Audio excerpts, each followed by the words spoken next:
রামেরকান্দা ইস্পাহানী উচ্চ বিদ্যালয়ে এসএসএস এর বৃক্ষরোপণ কর্মসূচি পালন। পরিবেশের ভারসাম্য রক্ষা ও সবজির সমারোহ বৃদ্ধির লক্ষ্যে ঢাকা কেরানীগঞ্জের রোহিতপুর ইউনিয়নের রামেরকান্দা ইস্পাহানী উচ্চ বিদ্যালয়ে অনুষ্ঠিত হল বৃক্ষরোপণ কর্মসূচি। বেসরকারি উন্নয়ন সংস্থা society for social service SSS এর উদ্যোগে এই কর্মসূচি বাস্তবায়ন করা হয়।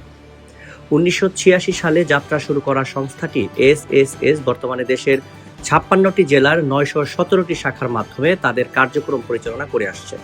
কেবল ঋণ প্রদান নয়, শিক্ষার আলো ছড়ানো, চিকিৎসা সেবা নিশ্চিত করা এবং যে কোনো দুর্যোগকালীন সময়ে সরকারের পাশাপাশি সাধারণ মানুষের পাশে দাঁড়ানোই এই সংস্থার মূল লক্ষ্য। এরই ধারাবাহিকতায় চলতি মৌসুমে সারা দেশে 10 লক্ষ গাছের চারা বিতরণের বিশাল এক উদ্যোগের হাত নিয়েছেন তারা। রামেরকান্দা ইস্পাহানী উচ্চ বিদ্যালয়ের এই অনুষ্ঠানে এসএসএস এর পক্ষে উপস্থিত ছিলেন কেরানীগঞ্জ আঞ্চলিক এরিয়া ম্যানেজার খন্দকার মনিরুল ইসলাম এবং কেরানীগঞ্জ শাখা ব্যবস্থাপক মোহাম্মদ মুক্তার হোসেন সহ সংস্থার ঊর্ধ্বতম কর্মকর্তাবৃন্দ। এছাড়াও বিদ্যালয়ের পরিচালনা পর্ষদের সভাপতি মোহাম্মদ জাহাঙ্গীর আলম, অভিভাবক সদস্য এবং স্কুলের শিক্ষকবৃন্দ সক্রিয়ভাবে এতে অংশ নেন। উপস্থিত অতিথিরা শিক্ষার্থীদের মাঝে পরিবেশের গুরুত্ব তুলে ধরেন এবং বেশি করে গাছ লাগানোর আহ্বান জানান। বর্তমান বাংলাদেশ সরকারের প্রধানমন্ত্রী, আমাদের বিএনপির চেয়ারম্যান দেশ নায়ক তারেক রহমান, তিনি বৃক্ষরোপণের যে কর্মসূচি হাতে নিয়েছেন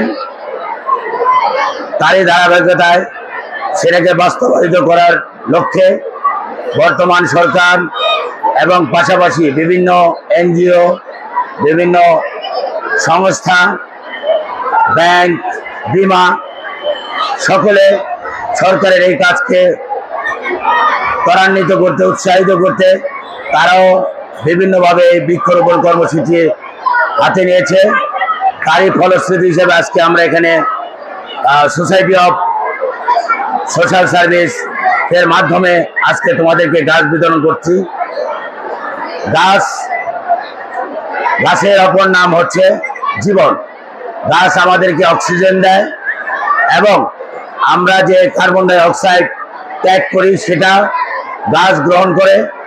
এই বাংলাদেশের, এই দেশের পরিবেশের ভারসাম্য রক্ষার্থে গাছের বিকল্প কিছু নেই। সুতরাং একটি গাছ একটি জীবন। গাছ বৃক্ষরোপণের মাধ্যমে আমাদের বর্তমান প্রধানমন্ত্রী জনাব তারেক রহমান সাহেব বলেছে, বৃক্ষরোপণ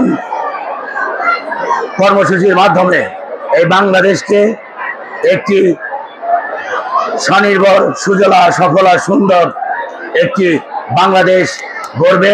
সেই লক্ষ্যে আমাদের বাড়ির উঠানে, আমাদের বাড়ির আশেপাশে এবং রাস্তার দুই পাশে সারিবদ্ধভাবে আমরা নিজেদের ব্যক্তিগত উদ্যোগের মাধ্যমে আমরাও সবাই এই গাছ আমরা রোপণ করব।